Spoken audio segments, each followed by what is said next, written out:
Igama lami ndinguNkosinathi Gwilika, umshumayeli lapha eCentral City Mission yaseThekwini.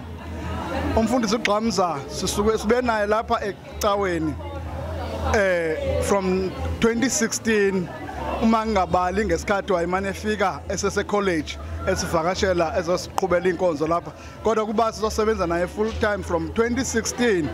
Sibe naye umfundisi uGqamza lapha, indoda ekhutheleyo, indoda esebenzayo, indoda ene-vision. Simbonga kakhulu uNkulunkulu ngaye, imisebenzi ayenzileyo lapha, indawo lapho sigcina khona i-shelter amadoda asuka ezindaweni ngezindawo zofuna umsebenzi, wayilungisa yanhle, bahlala kakuhle abantu benkosi, bakhululeka, bafumana ukutya. Wasenzela i-student accommodation on the 8th floor, njengoba sazi uba sine-challenge lapha ezidolopini yendawo zokuhlala for ama-students. Wasenzela accommodation enhle, abantwana bethu bahlele ngokuphepha, ba-safe.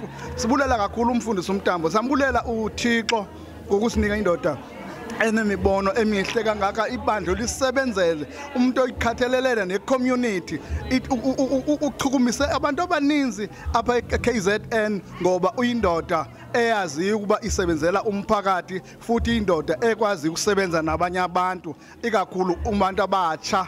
Unombono ukugqugquzela ulutsha ukuba lazi ukuthi ikusasa lalo lisezandleni zabo. Siyambonga kakhulu uNkulunkulu ngoMtambo, simfisela uthambe kakuhle njengoba esiya eGauteng eCalvary. Siyabonga kakhulu.